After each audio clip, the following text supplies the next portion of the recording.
Welcome to the We Mac Show.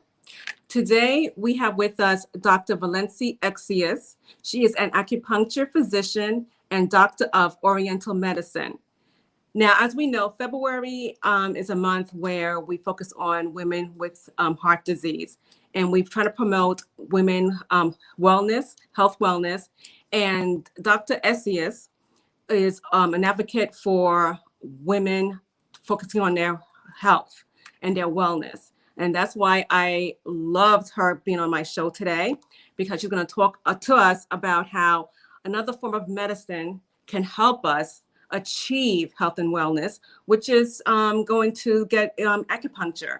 And it really helps a lot. Before we get started with that, she's going to begin telling us her beginnings, how it all started for her and where it all started.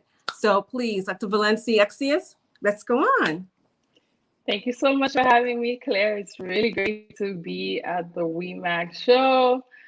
Thank you for coming. Thank you for being our guest. Thank you. So I have been practicing Oriental medicine for 14 years. This year will be 15 years. And it started when I was an undergrad, and I started having this feeling that I was supposed to do something else. I was pre-law. Oh, you were pre-law? Yeah. Oh, wow. Okay. That's quite a shift. I was doing social sciences, and I started feeling, the best way I could describe it, I felt like I was like a little bird inside of an egg, and I was ready to hatch. And it was, I'm describing it now because I feel like that right now at this point in my life again. Okay. And I feel really? like there was something else coming. And so I was thinking, what am I supposed to really do with my life? And I prayed and I asked God for guidance, for direction, and I found Oriental medicine. From the time I was a little kid in Haiti, I loved natural medicine. I love learning about the plants. I love the idea that we shouldn't just treat the symptoms, we should treat the root cause of the different conditions. So a lot of the different types of natural medicine throughout the planet focus a lot on treating the root cause of the conditions versus Western medicine focuses on treating the symptoms. Okay, so actually it started for you when you were a child, basically, since you said you had a fascination. Yeah, it's been in my heart since I was a child.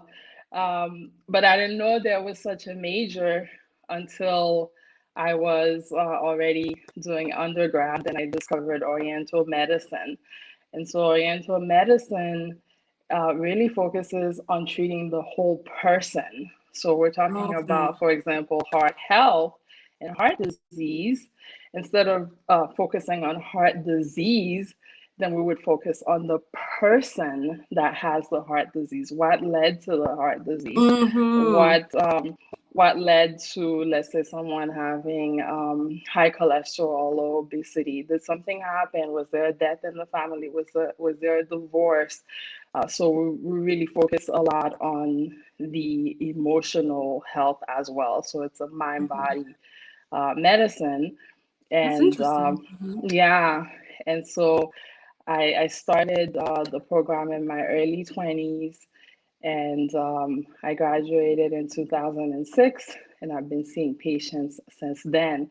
And now you started your own practice right after you graduated from college. Yes, yes. Wow, that's amazing. When younger people ask me, or when people ask me, you know, how did I do it at 25?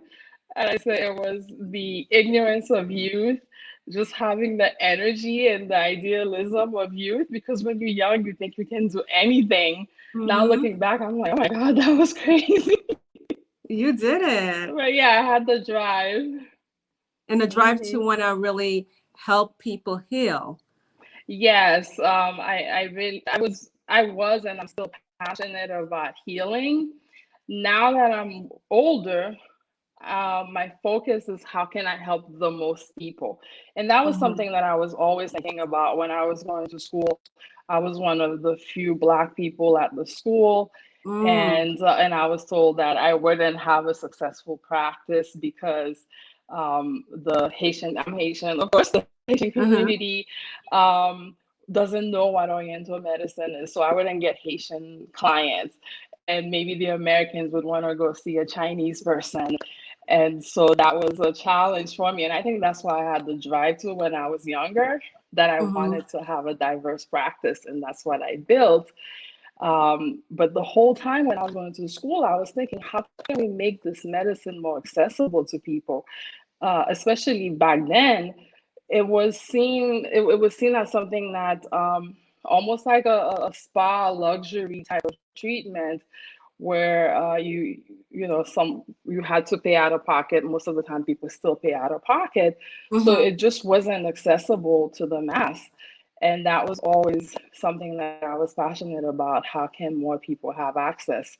And when after I graduated, I just started going on a massive campaign of going on the radio and educating people so that more people could have access to the medicine. Well, that's incredible. And what's even interesting, how you had your professor tell No, not a you, professor, just people. Like just people who people. knew. No, I don't think my professors would say Okay. that. So They were kind. people were the Yeah, just in naysayers. general. Yes, because even when I switched major, when I went to study Oriental medicine, people were concerned. They acted like I joined a cult. It's Oh, like, oh, wow. do you believe? Because this was the early 2000s. Right. Oriental medicine was not as popular, And you and give so up people was. law, and law was, I'm sure they would think how law is better than or studying Oriental Yes, medicine. because Yeah. because even family members were already calling me my Mm-hmm. attorney, Abokamna, and so that was major. So they were a little bit concerned, like, and they would say, "Do you believe in that?" And I said, "Well, it's not a religion; it's medicine, it's science. Mm-hmm. So I don't have to believe in it." So, And yeah. so it's good that you overcame the naysayers and you followed your passion, your dream to want to provide good information about health for people. So tell me some about your clients that you were able to help, and what do they have actually? Don't give the names out, but just like give an example of people Oh, you have helped out and everything. yeah. Um, so because we focus on the whole body, I have treated an array of conditions. So when I first started, I focused on both communities, the Haitian community and the American Mm-hmm. community. Mm-hmm. So the American community already had certain preconceived notion as to what Oriental medicine was, or acupuncture in particular. So people would come mainly for pain, for infertility, the things that they knew of. And then Mm-hmm. once they come in for those conditions, then I would educate them and let them know that I can treat other conditions or other health concerns that they may Mm-hmm. have. The Haitian community had no preconceived notions of Oriental medicine. So people would come to me for everything, even cases that when we were in school, they would say, well, in China, we treat this, but you're not really going to encounter this in America. So I was getting a lot of difficult cases. And so I would say all sorts of conditions, from stress and anxiety, insomnia, to all sorts of pain, headache, neck pain, um, back pain, menstrual cramps, infertility, digestive disorders. Mm-hmm. I treat a lot of acid reflux, not because people Okay. tend to come to me for acid reflux, but because a lot of the people that come to see me have acid reflux. So Okay. some of the things that I treat a lot of are not necessarily what brought the patient in, but because we focus on the whole body, I Body. end up treating conditions, including hemorrhoids. I Mm-hmm. that was something, and I didn't know that I would be treating a lot of hemorrhoids, Mm-hmm. um, a lot of female conditions such as PMS, menstrual cramps, How about fibroids? menopause. I'm sorry, what did you say? Fibroids. How about fibroids? Fibroids, yes. Mm-hmm. I had to switch sound. Mm-hmm. Definitely fibroids, and in the community, I have a lot of men that come in for prostate issues as well Mm-hmm. as for erectile dysfunction. So Wow. pretty much the whole body, and a So how lot of would you? chronic conditions like diabetes, high blood pressure. Right, right, right. Yeah. So how would you treat someone with high blood pressure or diabetes? What would you say to them, and what type of medicine would you give them? Or if you do give medicine, you just focus on more acupuncture? Oh yeah, so with diabetes, I actually have a very comprehensive program with diabetes. So over the years, I started focusing on an herbal line of products that I developed. It's called Primordial Herbs. And again, it was with the goal that I want to help as many people as possible. So it came out about 5 years ago. And so with Primordial Herbs, I have people that I consider clients. They're not necessarily patients. They can call the office, they can order online. And so with the clients that have diabetes, we have an herbal formula called Sugar Balance. It's pH Sugar Balance. The pH stands for Primordial Herbs. So that's the main formula. And then I also give them an eating plan to follow, and we make lifestyle recommendations. Because diabetes is something that is systemic, that impacts the whole body. Depending on each person, we start to pair up the sugar balance with other formulas. So let's say if someone has insomnia, we know that patients with insomnia, when they're diabetic, they tend to have a higher level of glucose. Or if someone suffers from insomnia, it puts them at risk for developing type 2 diabetes. Really? So if they have, yes. So if they have insomnia, then we would combine the sugar balance with our sleep formula. If they're stressed, we know that stress has a negative impact on the body and can impact the glucose levels as well. So then we would combine that. So the way I train the staff and the way I educate the patients and the clients is that we first look at what you have. So let's say diabetes, then we have sugar balance. Then we look at the factors that cause these conditions. So the factors would be obesity, living a sedentary lifestyle. So we would recommend exercising, stress, lack of sleep, and then definitely number one is diet, making changes to what they eat. So we focus on the factors. Then we have the complications that come with the condition. So once someone has diabetes, then we have specific complications. It can impact their vision. It can impact the nerves. It can impact the kidneys and put them at risk for dialysis. It puts them at risk for heart disease. It puts them at risk for cancer. Typically, the patients with diabetes have low energy level. And these are not even patients, these are just the clients. So depending on what they're dealing with, depending on which factors are active for them and which complications, then we would give them a package.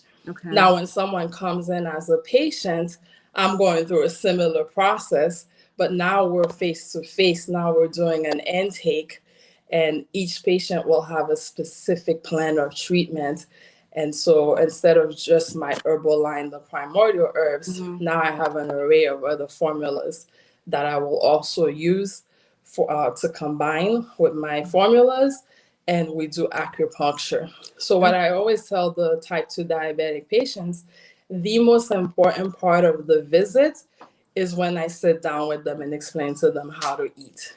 If they know how to eat and they make those changes, then that's really their main medicine.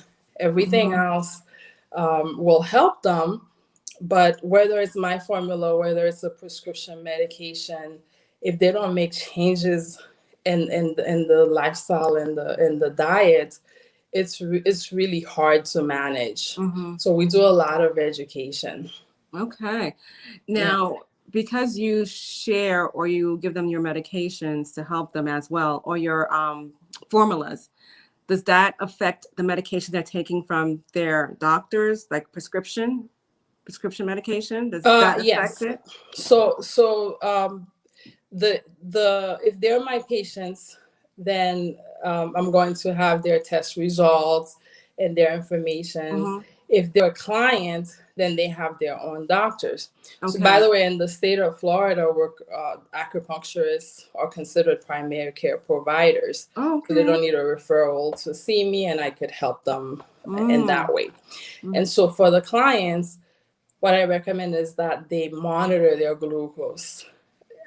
Depending on how strict they follow the program, they might need to modify their prescription medication within a week, within 2 weeks, within a month.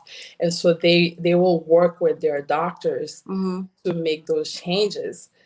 With type 2 diabetes, when they go back to the doctor after 3 months, there's a test called hemoglobin A1C. Once the doctors see that the hemoglobin A1C level is normal, the doctor could adjust the medications as well. So we educate them to really monitor the glucose and to work with their own doctors to make those modifications. So we have had some people have been able to get off insulin, some people have been able to get off their medications, but understanding what it takes to maintain it. What I don't want is for someone to think that this is a quick fix where after 3 months they stop everything and then they go back to eating the same way they were eating, and then the glucose goes up. So I invest a lot of time in truly educating them so that they know it's up to you if you want to work on reversing it or to work on managing it. Because if you're not able to reverse it, at least you can manage it. Okay. Now, what is your success rate of patients or clients coming in and being successful with the whole entire treatment? What is that like? Oh, I have, with diabetes, I have excellent success, whether it's with the clients, whether it's with the patients, but it's a team effort. And it's kind of ironic that this is now really my new passion. So that's that next thing I feel coming, that's being born in me, because I'm about to come out with a major diabetic program that I'm launching. Wow, that is good. Yeah. And so the reason that I say it's ironic, when I was younger, when I first started practicing, that was my least favorite condition to treat. Absolutely least favorite condition. The reason is the result depend on the patient's behavior. So even if I give someone the absolute best plan, it's a partnership. So it has to be someone who's ready, who's willing to make the changes in their diet while they're taking everything to That's really for like have the anything, success. right? That also includes with people with high cholesterol, high blood pressure. It's all about partnership with that too, and them willing to change their whole entire behavior for life. Like you Yes, said, exactly. they can't get better and then go back to the way they used to eat or live their Exactly. life. They have to really change it for life. Exactly. And so when I first started, I was younger, I was super sweet. And so I didn't have, like, I wasn't that tough and saying, okay, here's a program. And so over the years, as I got older, I became like a coach. And so with my diabetic program, it's like sometimes I might be really tough and say, hey, like your glucose, like I had this one patient, her hemoglobin A1C, the results from LabCorp say greater than 15.5. So I guess that was their cutoff for the test. And then her glucose, her fasting glucose was 400. And she's like, but I gotta eat my mule, which is like cornmeal or grits. Yes, I had it last night, by the way. And so we had to have a come to Jesus talk. And so over the years, I would say that the toughest part is the motivation, inspiring people, coaching them, because the actual program itself, it works. It's so that part is easy for me, giving somebody a program. And also, so it's kind of like sometimes being a little tough, and then lots and lots of love, letting everyone know that you can call us. I'd rather you call every day and say, can I eat this? Am I allowed to have this? If you're calling every day, then I know you want to do it, versus if you're discouraged and you give up and we don't hear from you at all, because you might say, well, this is too tough, I don't want to do it. So a lot of what we provide at the office is that level of support for the patients and the clients. It sounds like you go way over and beyond for your clients and your patients, by making sure you're available to them, by answering their questions and making sure they're following your plan to ensure that they receive optimal health, right? Oh yes, yes, That is we do. awesome. And again, I'm telling you, like if I could go back and talk to my younger self, I would have never imagined that I would be that passionate about helping patients with diabetes because of the level what it takes to do it. And it happened because every year I used to challenge myself to learn something new, something that was unrelated to what I was already doing. And one year I have a friend of mine who teaches dialysis. And I say, hey, can I learn? Can I come to your class? And I actually did the program. And I fell in love learning about dialysis and the kidneys and just the whole industry.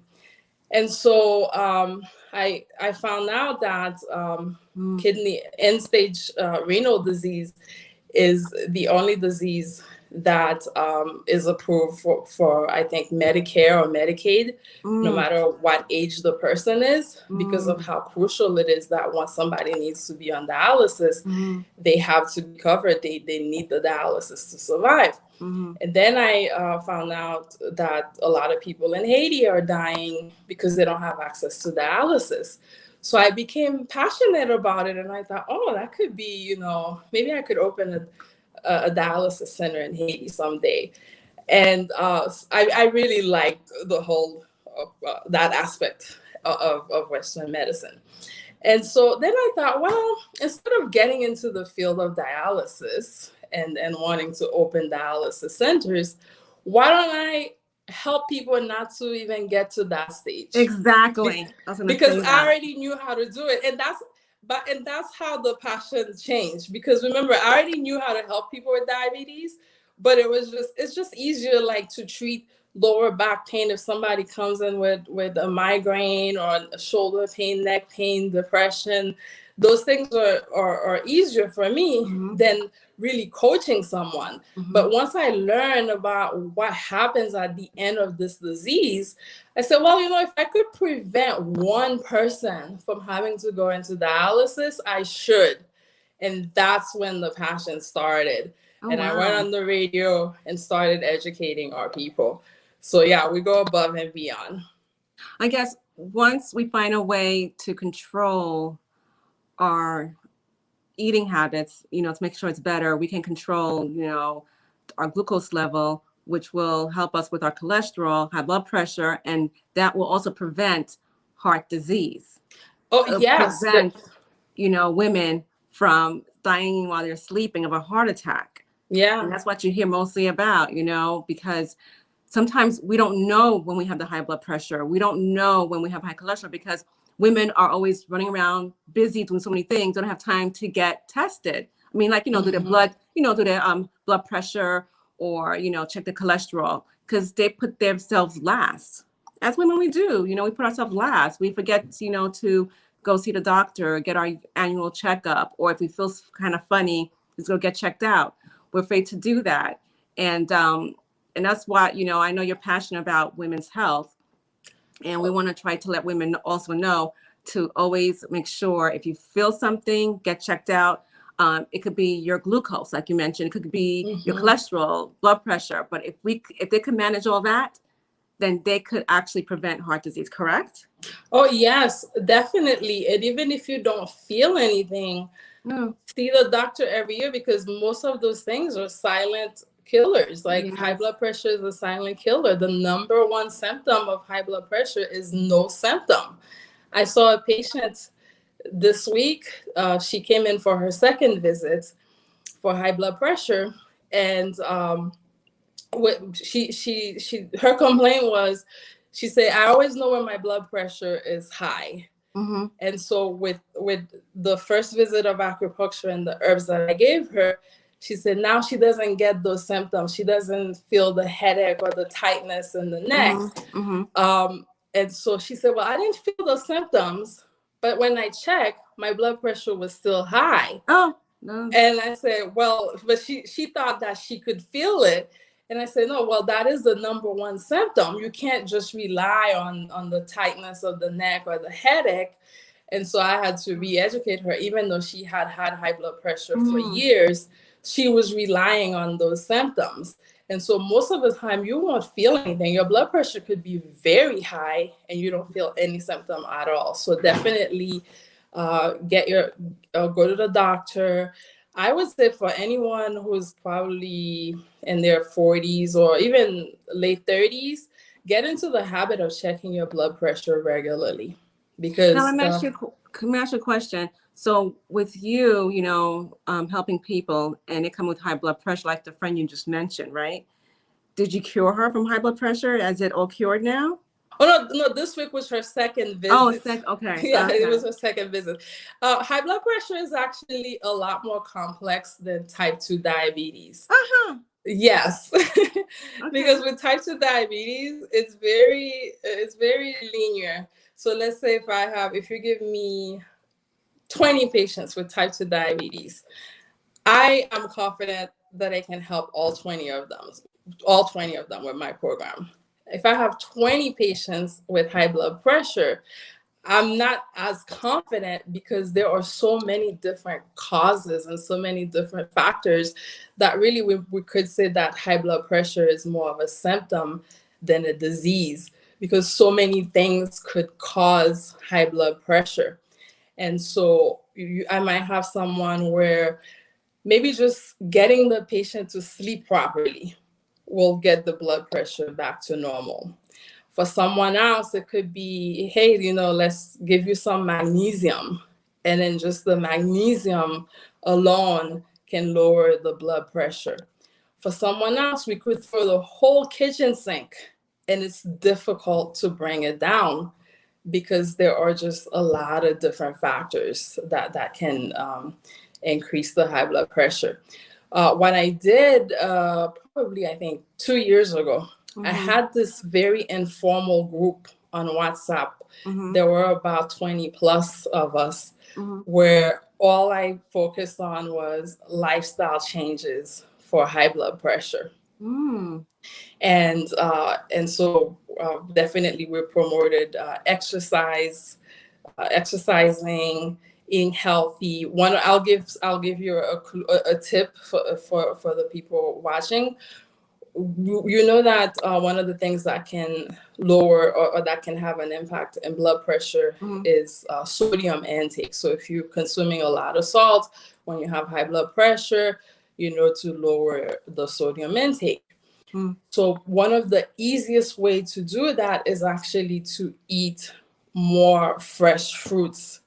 And so if someone is not diabetic, then what I would recommend is make fruits and vegetables your main meal, like salads and eating, apples, bananas, and then throughout the day, just have one cooked meal.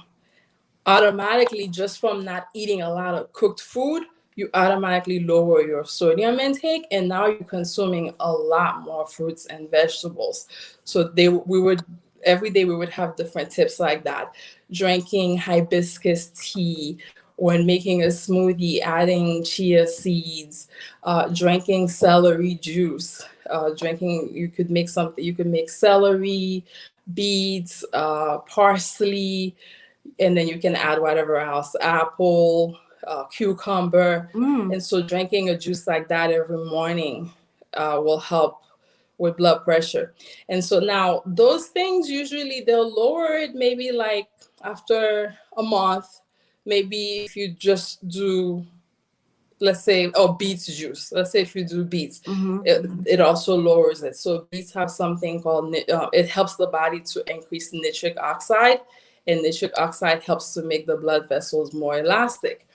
And so when you do one or two, it'll lower it a little bit. But when you do everything, when you start combining it and you make it a lifestyle change, you're going to get better results.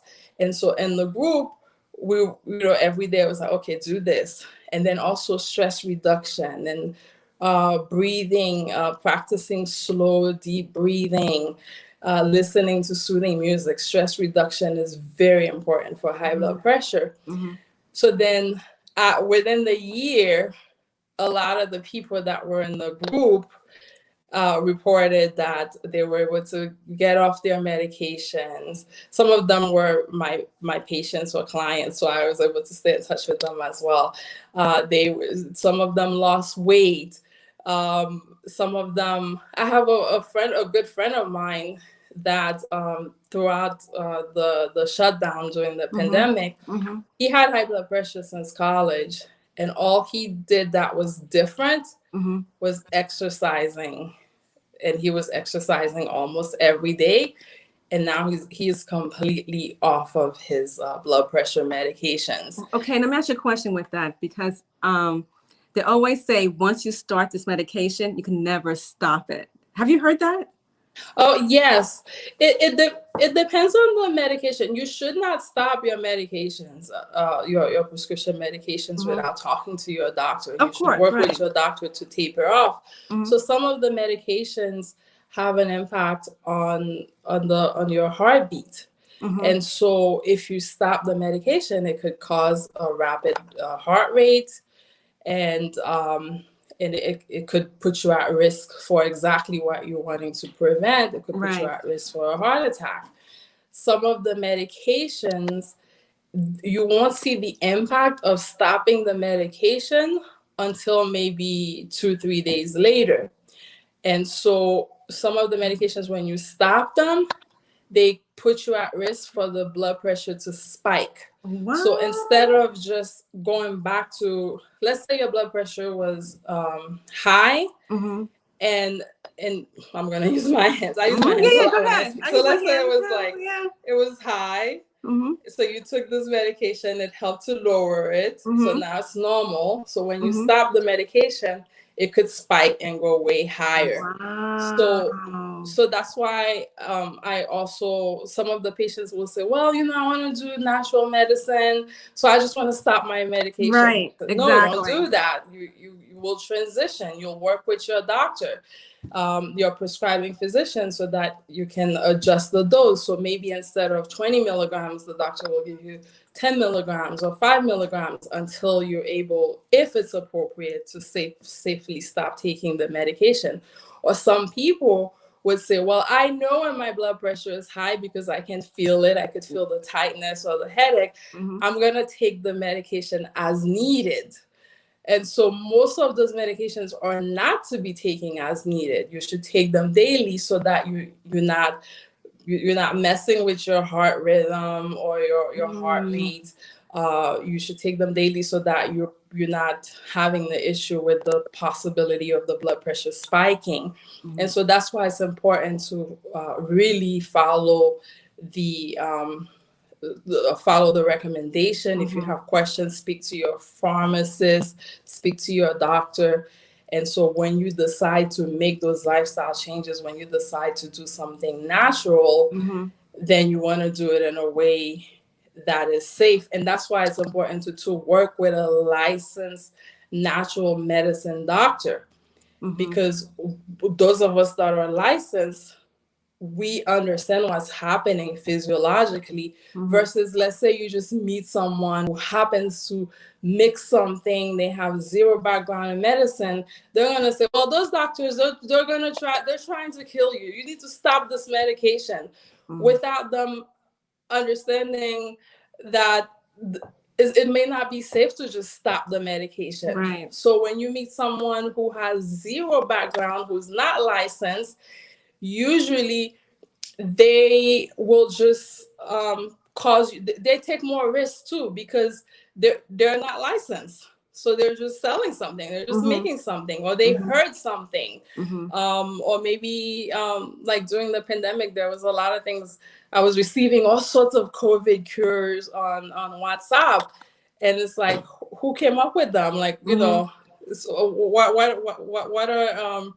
what are the risks, or what's the real dose?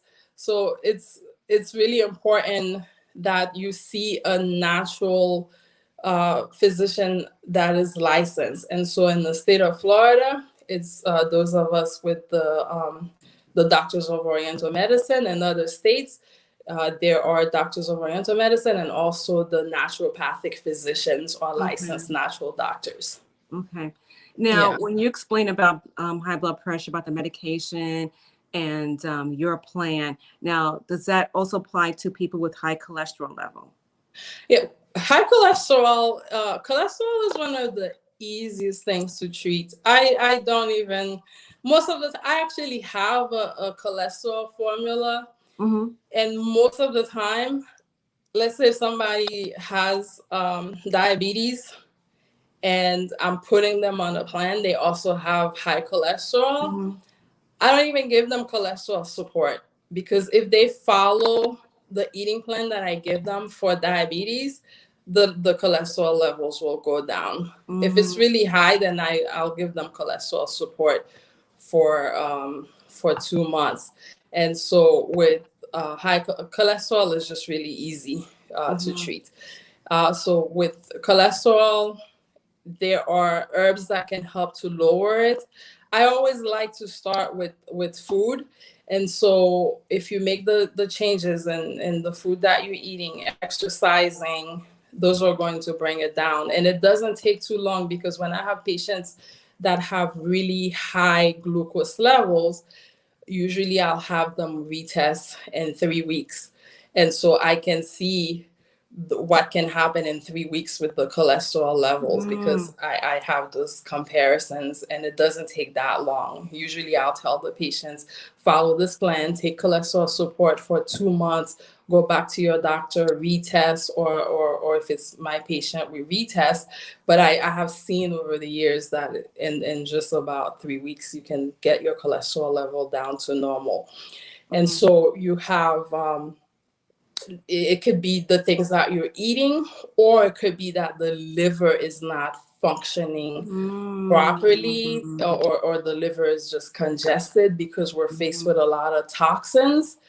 And so a comprehensive cholesterol program would be the cholesterol support formula, liver detox, and also I have a formula called Healthy Heart.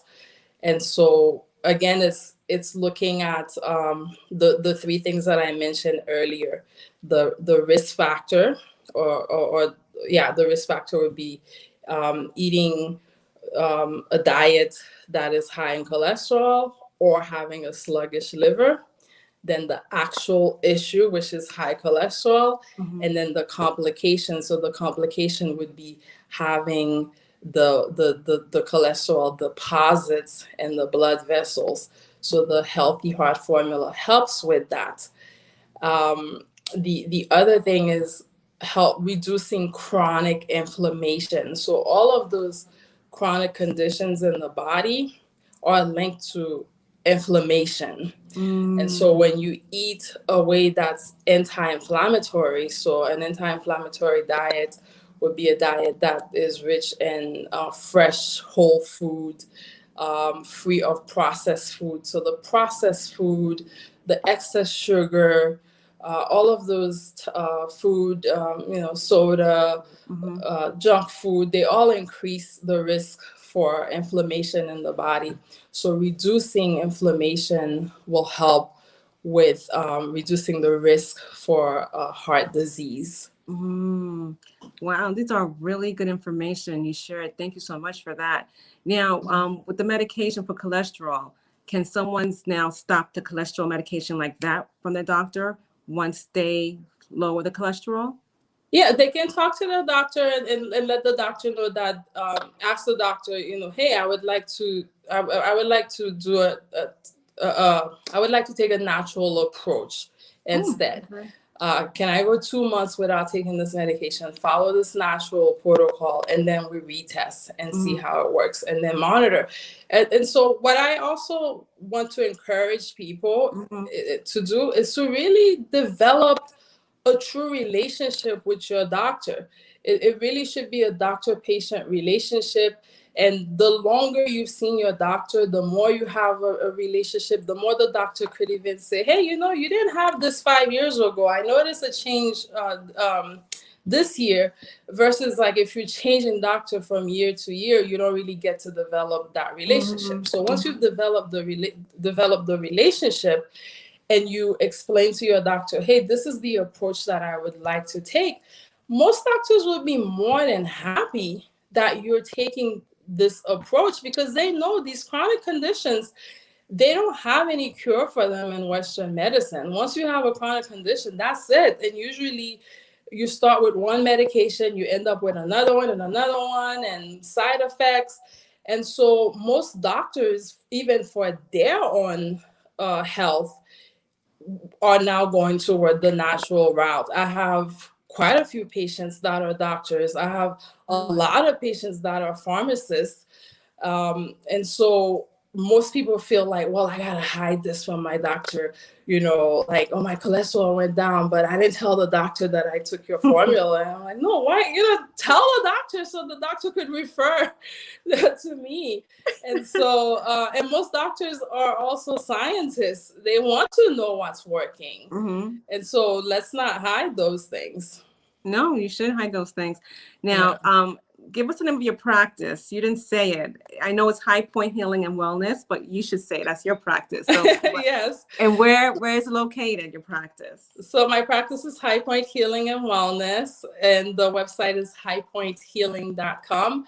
It's located in Fort Lauderdale, and the herbal line is Primordial Herbs. It's primordialherbs.com.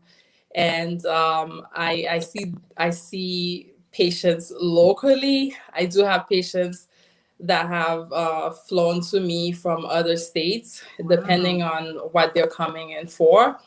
And sometimes they want to come, and I'll say, well, it's better if you find a local person. Like, let's say if someone wants to come in. I've had quite a few calls for fertility. And so when you're doing treatment for infertility, then you need to get acupuncture regularly. So it's more realistic to see a local person. That's right. A local practitioner. So depending on the case, I might encourage someone to come down. I have someone that came down last year. She's in her early 40s, and she started having symptoms of menopause. She had not seen her period for a few months.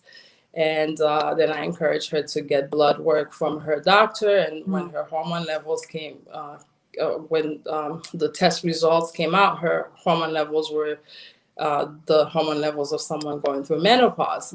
So then in her case, she came down, I put her on a protocol, and then every month we shipped to her.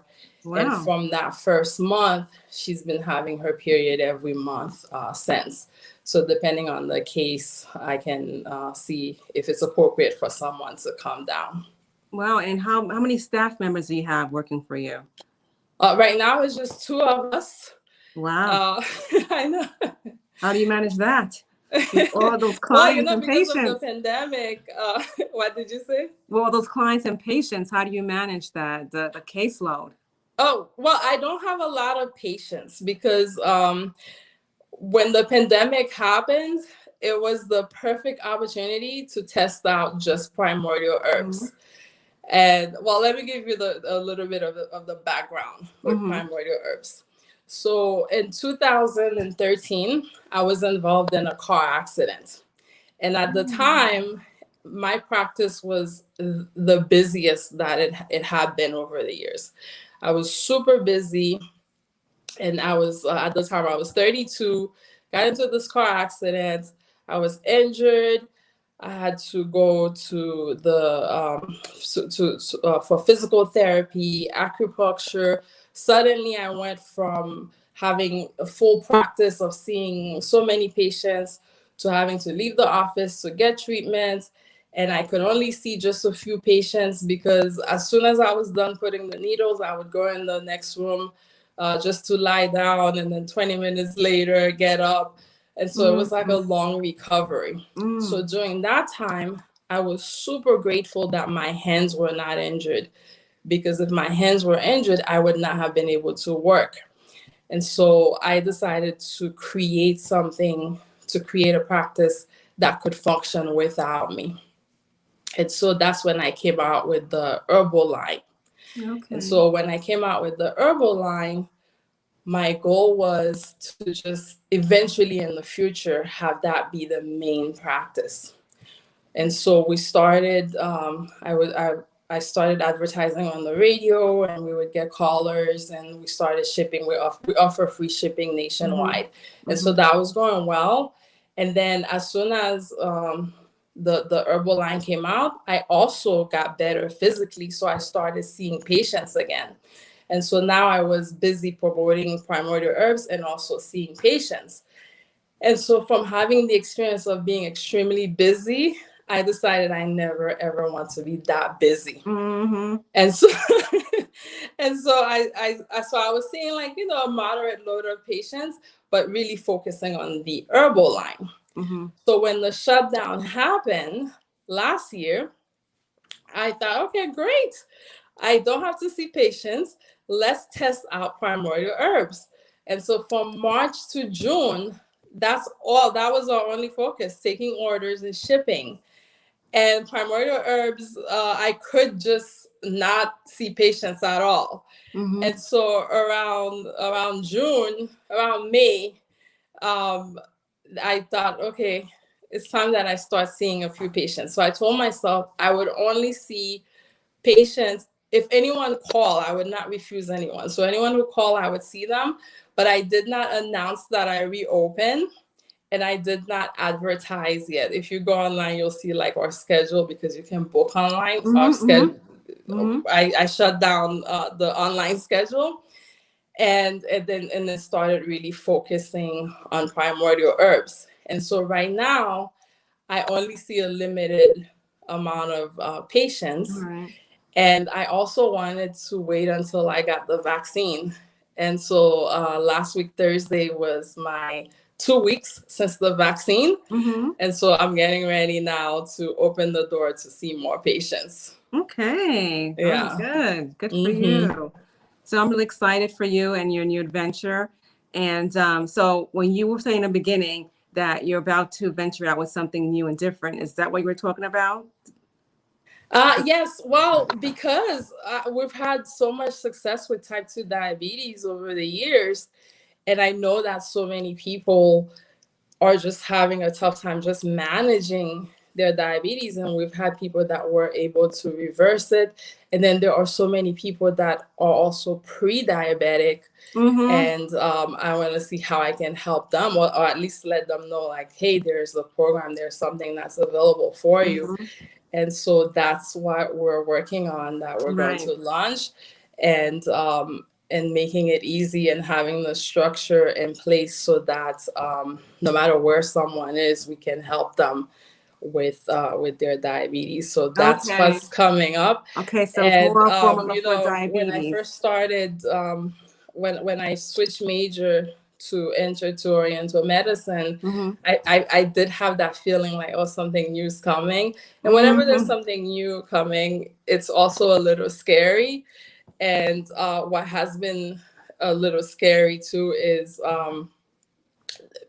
I could see that I'm moving toward not seeing as many patients in order to help more people.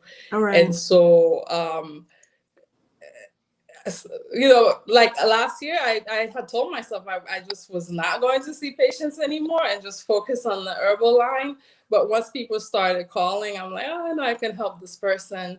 And so, but I can tell that in the future that it's heading toward that, and just focusing on those programs.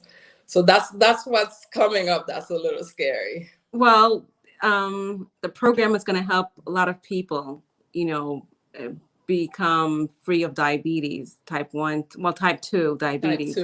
Type 2 diabetes. And also is going to help people lower their cholesterol levels and high blood pressure. And again, that means then there'll be less, people dying of heart disease, right? Yes. Oh, yes. And that's what we're pushing for. Yes, that's what you're pushing for. Yeah, that's what I'm pushing for, because there are so many people in our communities and all the communities that have diabetes, and diabetes is really a systemic condition. It can impact your whole body, your vision, circulation, Your the heart. different, your heart. I read about that. I read about if people with type 2 diabetes, they're prone to heart disease. Yeah, and most people don't know that, because usually most doctors' offices, they don't have the time to educate the patients. They don't have the dedicated time really to go into it. And so I've had patients that have had diabetes for 5 years, 10 years, 20 years, and they're getting more education when they come to see us, because we dedicate the time to really educate them. And the one thing I always tell the patients too, when I give them the eating plan, and I say, hey, it's not a secret, share it with other people. You can make copies, tell others in the community about it, because the more we can help each other, the more educated we are, the more we can tackle those illnesses. And I've been saying that before COVID, the condition that I think was really affecting us was diabetes, Right. And of course high blood pressure, a lot of other conditions. But I know that in our communities, type 2 diabetes is just something that so many people have, and they just kind of learn to live with it. And there's also the emotional component. Whenever I see patients, I would ask, what was happening in your life during the time of the diagnosis? Usually there's a stressor. Usually it would be something like, my mom had passed away, or I was going through a divorce, or I was having relationship stress. There's usually something. And so my definition of healing is that healing is a return to self. Whenever we have a chronic condition, there's usually something going on in our lives that cause us to neglect ourselves. Like you were saying at the beginning, us women, we tend to take care of everyone else instead of ourselves. I've done it, and everyone else used to be my patients, where I was so busy taking care of the patients and not turning people away, returning calls after work and listening, because someone might call and they want to share all the story by phone, and so now I know to set certain boundaries, and so we've all done it as women, and I think especially in the healing field, we have so many of us that are in the medical field, so many nurses. We're out there taking care of patients and taking care of everybody, and we tend to neglect ourselves, and it's just so important that we start really taking care of ourselves. That's right. Now, with that note, normally when I invite my guests to my show, and towards the end, I do ask them to say something motivational or a positive quote they may have. And when you just said something about, you mentioned that healing really means return to self. I like that. So why don't you elaborate more on that? Give a next little motivational quote about healing ourselves. Oh yes. So so I was meditating last year, and just that idea came to me that ultimately healing is a return to self. And so as we go through life, we tend to disconnect from our true selves, from our true nature. I used a lot of the downtime during the pandemic to focus on my own healing and my self-care. Last year, I started really running again, because after the accident, I was told that I could never run. And, and the one thing that kept me going was imagining myself running again. Wow. So even though I healed to the point that I could run again, but I wasn't doing it consistently. So last year, part of my return to self was going back to running consistently. Good for you. And so we all have things that give us joy. usually when we have a chronic condition, we start detached. Something happened that caused us to detach from our joy. And so one of the things that I like to prescribe to the patients is prescribing some fun hobbies and finding out like what brings you joy. When was the last time you sang? When was the last time you danced? And then don't wait until you're happy to dance. Trust me, I've experienced that. I was grieving. I have a cousin who passed away last year, and it was just really hard to grieve. And as part of grieving, I love to dance. Like I'm the type of person, I think God sprinkled a little extra joy when when he was making me. So in the morning I would just like put on my headset, and when I like if I go for a walk or for a run, when I get back to the house, I might just start dancing, listening to music. And I realized that, oh my God, I had lost touch with that. I wasn't doing that. So then I made myself dance, even though I didn't feel like dancing. And then once you start going, then the joy will come. And so ask yourself, am I connected to my joy? And what brings me joy? Is it drawing? Is it singing? Is it playing an instrument? Is it going to the beach? Is it cooking? Just something joyful. And if I'm not doing it, can I get myself to start doing it and watch the joy come back? And most of the time we wait until we're joyful to act. So what I'm suggesting that you do tonight is reconnect with those joyful activities and keep doing them, and then watch as the joy slowly come back. That is awesome advice. Okay, motivational, inspirational too. So thank you. And Dr. Exceus, I appreciate you being on our show. And you were so informative.